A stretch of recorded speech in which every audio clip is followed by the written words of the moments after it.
Bendiga, bienvenido al programa de la Tercera Iglesia Bautista. God bless you and welcome to the Third Spanish Bilingual Baptist Church program. Hoy es el domingo después del Día de Acción de Gracia y espero y confío que Dios lo ha estado bendiciendo. Quizá estamos comiendo lo que todavía sobró, pero damos gracias que siempre en el Señor Él nunca nos da lo que sobró. Él siempre nos da nuevas bendiciones todos los días. A Él le damos honra y gloria y seguimos dándole a Él gracias. Today is the Sunday after Thanksgiving, and maybe many of us are still eating some leftovers. But thank God that God never gives us leftovers. He always gives us new blessings, always something new each and every morning and every day. So that's why we continue to praise Him and thank Him and just continue to bless His holy name. God bless you once again. Bienvenido una vez más. Seguimos siempre manteniendo el espíritu de gratitud. Gracias por sus oraciones. Gracias siempre por su apoyo. Donde pueden y si pueden, si este ministerio lo está bendiciendo, el apoyo financiero que pueden dar por medio de Zelle a Tercera Iglesia Bautista. In that spirit of thanksgiving, we continue to thank God for us. Every day is a Thanksgiving because God is good. And again, I continue to thank you for the prayers, the support. If this ministry is a blessing to you, again, the financial support where you can, where you are able to, we appreciate it again through Zelle at Tercera Iglesia Bautista. Hoy es el último domingo del mes de noviembre y como costumbre nuestra iglesia siempre quiere reconocer y reconoce siempre todos los hermanos y hermanas que cumplieron año en este mes de noviembre o aniversario de bodas. A todos ustedes les decimos feliz cumpleaños, feliz aniversario, que el Señor los siga bendiciendo ricamente. Today is the last Sunday of the month of November. And our church has, as a custom, we recognize all those who celebrated a birthday in the month of November or an anniversary. So we take this day, we take this moment to just say happy birthday to each and every one of you. Happy anniversary. May God continue to bless you richly. Amen and amen. Allá en casita, toda Latinoamérica dice, vamos a cantar. Con la música del cielo vamos a cantar, alegres porque escuchas cuando cantamos para exaltar tu nombre. Oh.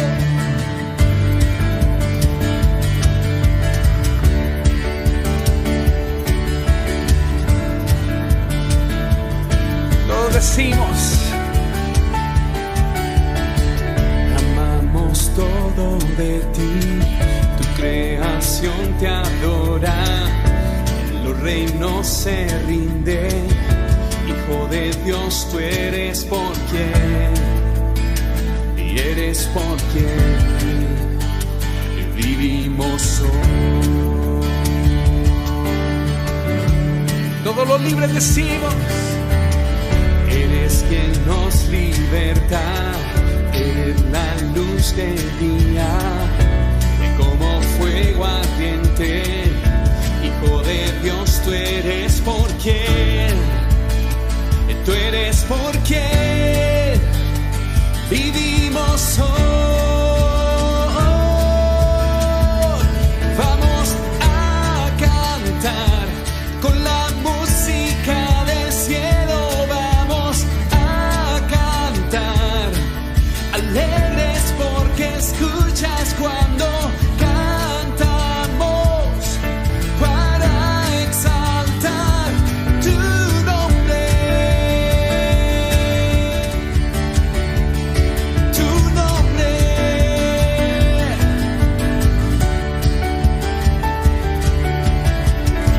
Yo le invito a abrir sus Biblias hoy en el libro de Segunda de Samuel, capítulo 5.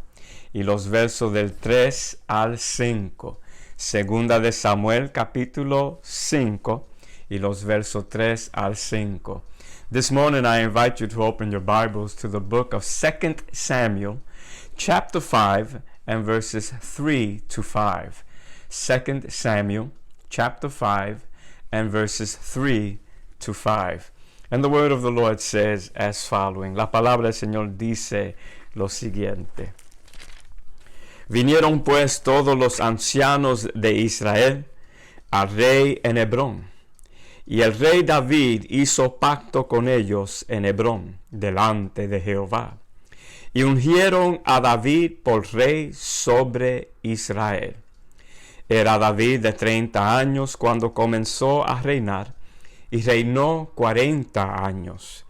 En Hebrón reinó sobre Judá 7 años y 6 meses, y en Jerusalén reinó 33 años sobre todo Israel y Judá.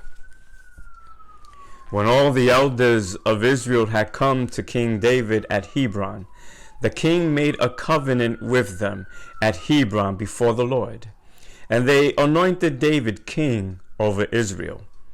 David was 30 years old when he became king, and he reigned 40 years. In Hebron, he reigned over Judah 7 years and 6 months. And in Jerusalem, he reigned over all Israel and Judah 33 years. May the Lord add blessing unto his word. Now, Lord, let the words of my mouth and the meditation of my heart be acceptable in thy sight, my Lord, my rock, and my Savior. Amen and amen.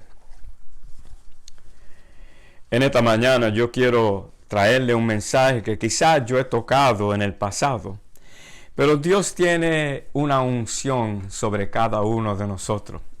Normalmente cuando pensamos de una unción pensamos en un ministro o un sacerdote o alguien que va a entrar al ministerio. Pero siendo que somos hijos, hijas del Señor, Dios también tiene una unción sobre todos nosotros.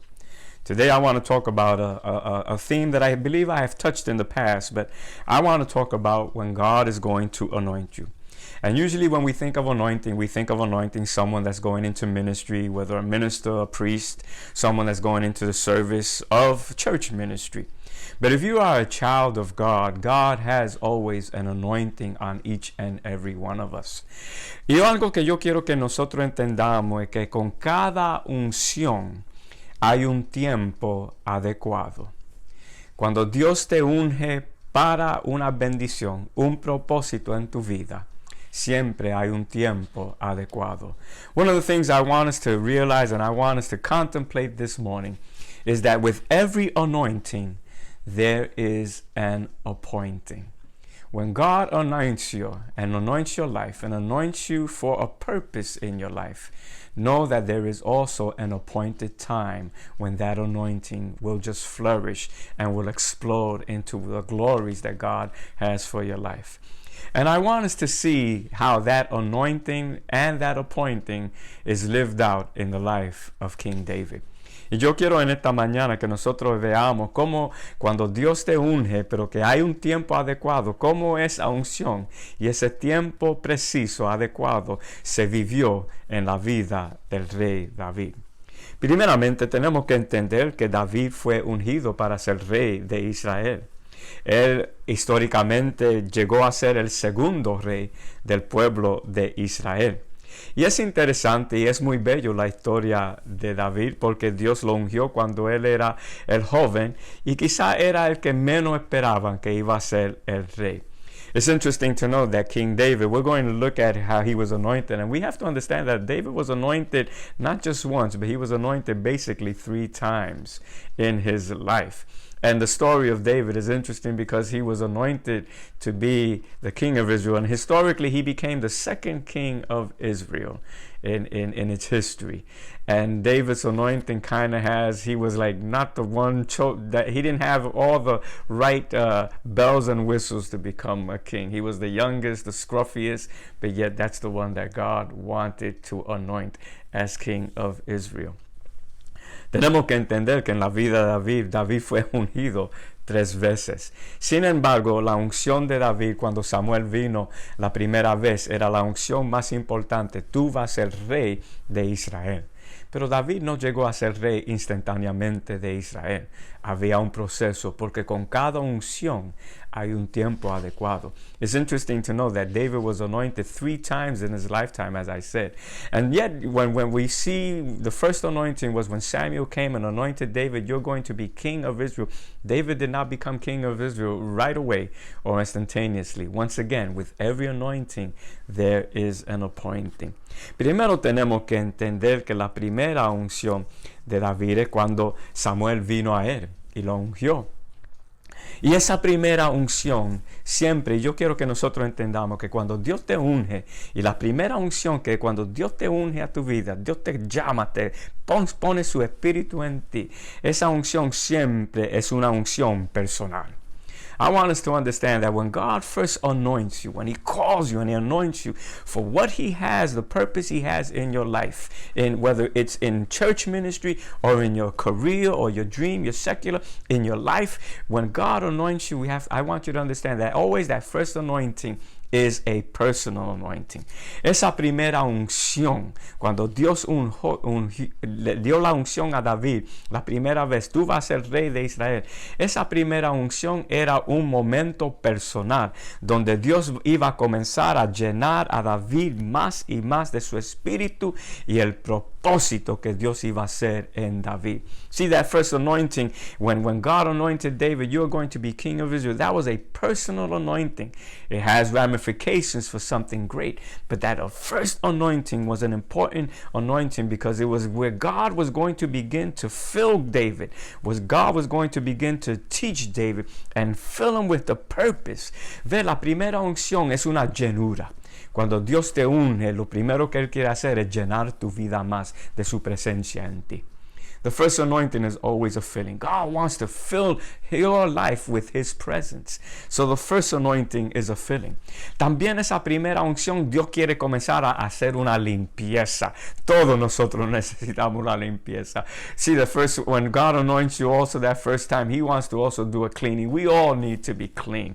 The Spirit of God, when He comes in us, He begins to clean all those things that gets in the way of God moving. All those bad habits, all that roughness that we all have. Cuando Dios entra en nuestra vida, Él quiere limpiarnos, Él quiere hacer grandes cosas, quitar todas esas malas cosas que tenemos en nuestra vida. Algunas veces esa llenura también Dios tiene que rompernos. Sometimes that anointing, God wants to break us.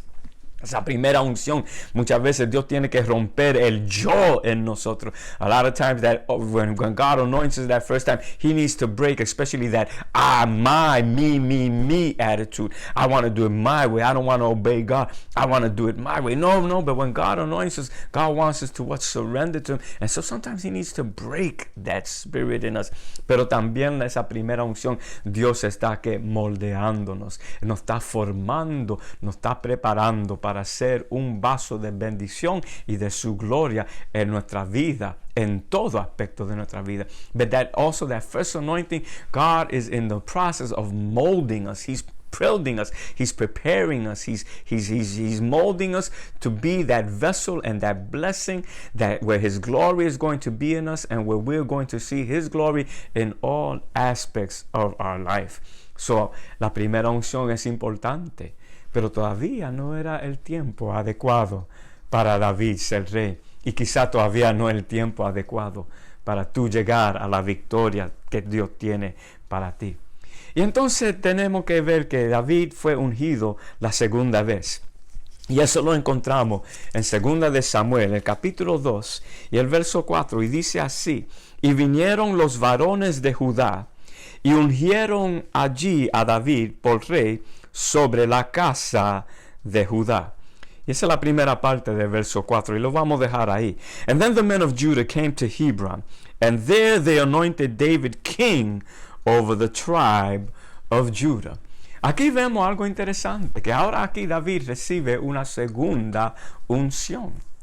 La primera unción era la más importante cuando Dios usa a Samuel y le dice, tú vas a ser rey de Israel. Pero aquí ahora David recibe una segunda unción, porque ve, cada unción tiene su tiempo preciso.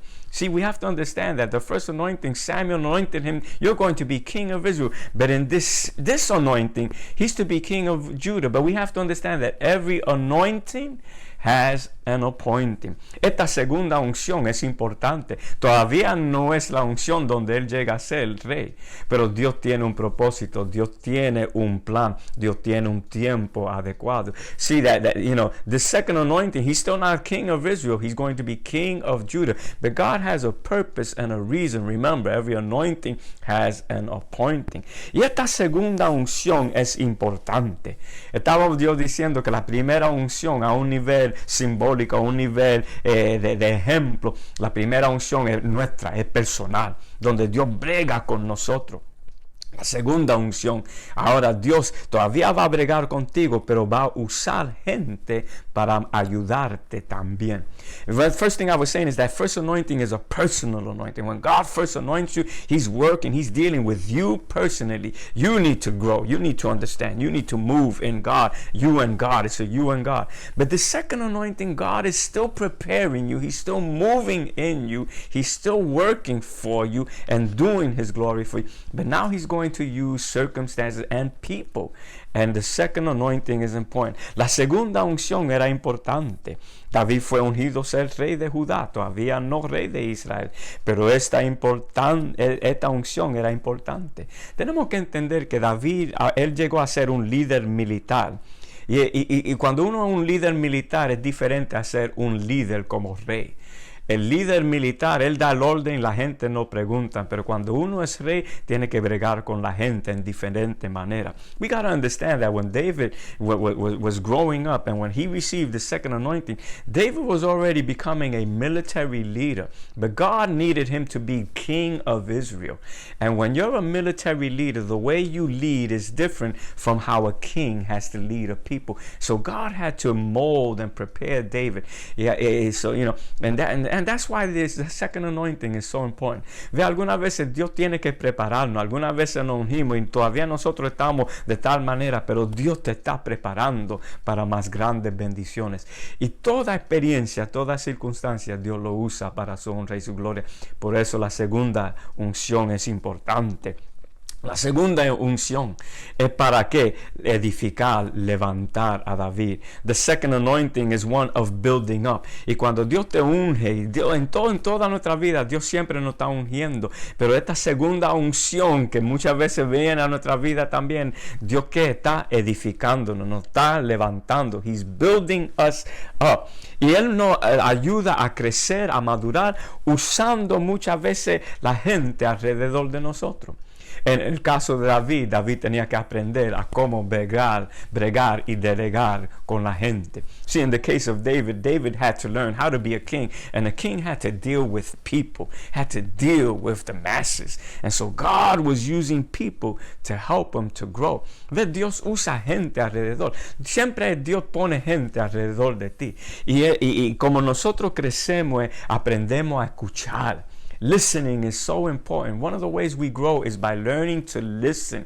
That's why sometimes as young people, we when we were young, and if you're still young, sometimes, you don't want to hear the older folk, but the older folk have wisdom. And part of growing and being blessed is hearing the wisdom that those who are older than you have. Muchas veces tenemos que aprender a escuchar. Eso es parte de la madurez y parte de la formación que Dios está haciendo. That's part of the maturity and part of the formation that God is building us up in this second anointing. También la segunda unción nos enseña a tener paciencia. Cuando uno brega con gente, tiene que aprender paciencia. When you're dealing with people, you're going to learn patience. Everybody is different. Everyone has a different personality. Cada persona es diferente. El ser humano es complejo. It's complex. People are complex. There's a lot of complexity to people. We're very complex. Cada uno tiene un carácter diferente. Aprendiendo a bregar con los caracteres carácteres, ahí Dios te está ayudando también. When you have to deal with character and personalities, when you have to deal with the baggage of people, cuando tú tienes que aprender a bregar con el carácter, con el bagaje de la gente, todos los problemas, todo eso te ayuda también a que tú crecer, a madurar. La segunda unción importante. See, the second anointing is important because all of that learning how to deal with different personalities and characters, it teaches you also about yourself and how to best deal with them. Sometimes we have to deal with the craziness of people. Algunas veces tenemos que bregar con la locura de la gente. Déjame decirle que en la iglesia hay algunas veces gente loca. Yo me crié en la iglesia y yo sé, I'm going to say amen. Hay mucha gente que son locas en la iglesia. There's just some crazy people. I grew up in the church, so I'm going to say amen. I'm a witness to that. There's some crazy people in the church. Algunas veces gente son tan locas en la iglesia que ni los demonios quieren poseerlo a ellos. Los demonios dicen, no, esa persona es loca. Yo no me voy a meter en esa vida. No. Sometimes there's some crazy people in the church that even demons say, I ain't possessing that person. That person is crazy. Amen. I hope you're not one of those people. Espero que usted no sea una de esas personas. Pero aprendemos a bregar con la locura de la gente. Pero también cuando bregamos con la gente, esa segunda unción nos ayuda a aprender compasión. Nos ayuda a entenderlo a ellos. Nos ayuda entonces a cómo responder en lugar de reaccionar. See, one of the things that God puts us sometimes in situations when He promotes us, sometimes I want to get to a certain level, but God has you in different levels. In other words, He has you in different anointings. But remember, there is always an appointed time to your anointing. And sometimes you need to first learn certain steps. And one of the things of the second anointing, when God uses people and you begin to learn, you learn to have compassion. You learn to understand people. You learn to respond instead of reacting. Dios nos guía nuestra vida. Todo tiene un tiempo adecuado y una preparación. Pero déjame decirle que cuando tú andas en la voluntad del Señor, Dios te va a bendecir. Cuando tú te mueves en la voluntad y en el tiempo del Señor, Dios te va a bendecir. See, when you move in that perfect timing of that anointing that God has on you, God is going to bless you. If you just move in the timing that God has, in that anointing over your life, God is going to bless you. Pero déjame decirle que cuando tú comienzas a andar fielmente con el Señor, siempre gente se van a poner celoso contra ti. Y va a haber siempre contienda y guerra. Y eso lo vemos en la vida de David. En el capítulo 3 de 2 Samuel y el verso 1 dice así: y hubo larga guerra entre la casa de Saúl y la casa de David. Pero David se iba fortaleciendo y la casa de Saúl se iba debilitando. One of the things I want to let you know is that when you walk faithfully and you walk in God's anointing, you're going to be blessed. But there's always a war is going to break out. People are going to get jealous of you. People are, the enemy's not going to like that because you're moving in the presence and in the spirit and in the timing of God. And we see that David was being faithful to that anointing and that appointing. And we see in chapter 2, we see in 2 Samuel chapter 3 and verse 1, it says like this: and then war between the house of Saul and the house of David lasted a long time. David grew stronger and stronger, while the house of Saul grew weaker and weaker. See, when you move in God's timing and in His anointing, God's going to bless you. Cuando tú te mueves en el tiempo adecuado y la unción de Dios, Dios te va a bendecir. Nunca vaya más adelante del tiempo y en esa unción que Dios tiene, porque entonces tú vas a dañar los planes. Camine en la unción y en el tiempo adecuado que Dios tiene para ti y Dios te va a bendecir. Eso es lo que pasó a David. Never go ahead of the appointed time of the anointing that God has in your life. And we see it. David walked in that appointed time, and God and David's house grew stronger and stronger, while Saul's house grew weaker and weaker. Y entonces llegamos al fin, cuando en realidad se completó la primera unción que Dios dijo.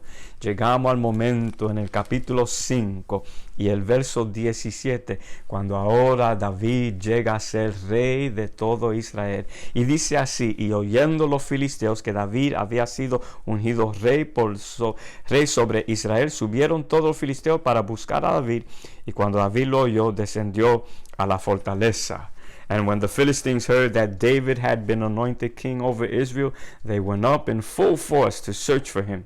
But David heard about it and went down to the stronghold. Y aquí sí quizás tú dices, pero pastor, ¿por qué cogiste un verso tan raro para ahí presentar cuando ungieron a David? Lo que habla es más que cuando los filisteos oyeron de David, fueron contra él. You know, maybe you're saying, but pastor, what a strange verse that you picked to show now how that fulfillment of that first anointing was fulfilled. You know, you chose a verse that when the Philistines heard David became king, they rose up to go against him. Pero la razón por la cual yo quiero que nosotros, y cogí este verso, es porque cuando se llega a cumplir esa unción que Dios te dio desde el primer momento, y tú has sido fiel en andar en el tiempo adecuado del Señor, déjame decirle, cuando tú llegues a esa meta, a esa bendición, donde Dios te está trayendo y te está poniendo, sepa que se van a levantar filisteos contra ti. What I want to say is that when God finally takes you to that anointed place that He gave that anointing, this is where I'm going to lead you for now.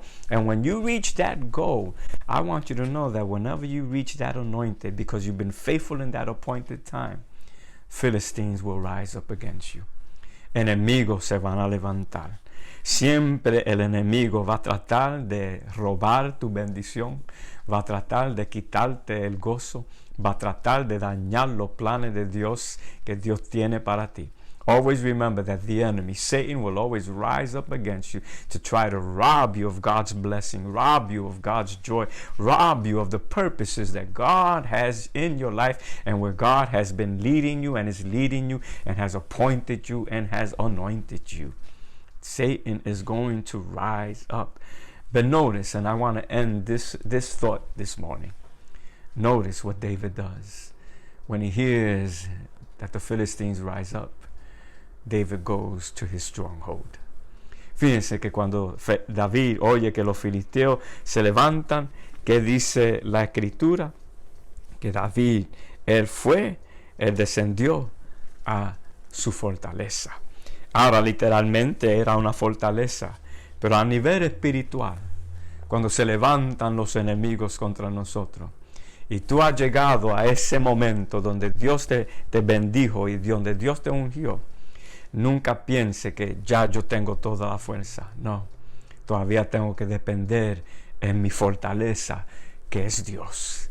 Remember that whenever you have achieved and you've gotten to that place where God anointed you to be, and the enemy rises up against you, don't think that you have all the strength and all the power. I made it. I'm all that. No. Always, as David, though he went to his stronghold, it was literally his fortress.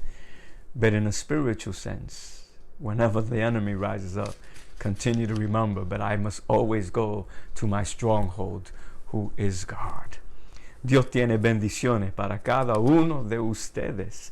Dios te ha puesto una unción sobre cada uno de ustedes para tú vencer en todo aspecto de tu vida, en la iglesia, en su hogar, en su trabajo, en su carrera, en sus sueños, en todo. Dios tiene una unción para ti, pero camine en ese tiempo adecuado y Dios te bendecirá. Oh, God has an anointing on each and every one of you.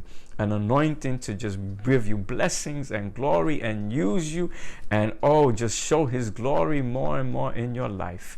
And always, always, always know that God is with you. He has an anointing for you both in church and in your home and in your career and in your dreams, in all aspects of your life. Continue to just walk in that anointing, knowing that always God has an appointing. Don't get impatient. Don't give up. Don't throw the towel in. God is anointing you, and God has an appointed time. He's guiding you. No te rindes, no desmayes, no ahí retrocede atrás. Dios tiene una unción sobre ti. Y Dios tiene un tiempo adecuado donde tú vas a ver todas esas bendiciones, esa gloria, esas oraciones contestadas. Siga al Señor y en todo tiempo confíe en Él. Continue to be faithful to God and continue to trust in Him. For with every anointing there is an appointing. Porque con cada unción hay un tiempo adecuado. Amen and amen.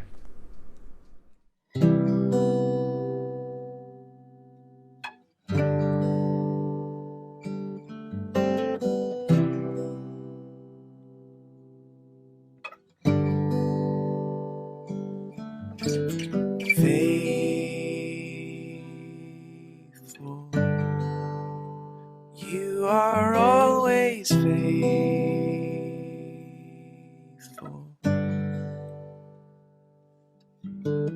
Patient,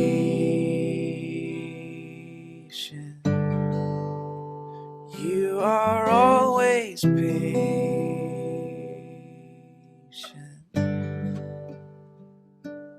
I have found you in the stillness, in the quiet. I have heard you in the fountain and the flood. There is nothing that could ever separate me. You have paid for all my sin with your own blood. Holy One, your love is relentless,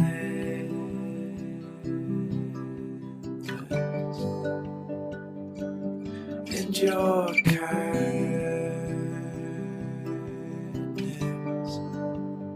leads me to repentance.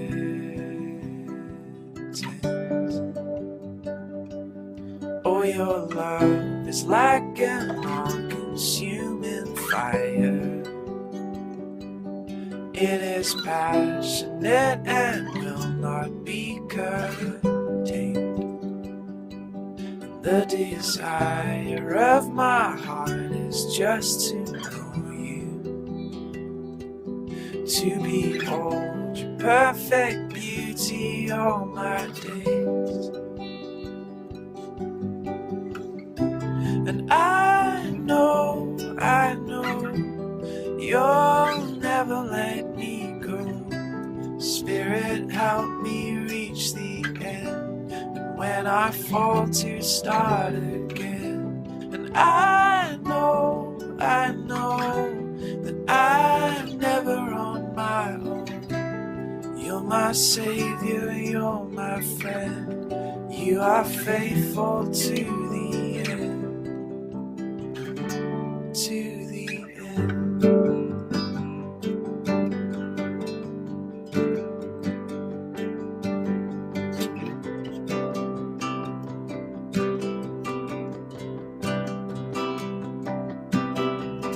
All my sins you have covered for me. Oh, your love is like no other,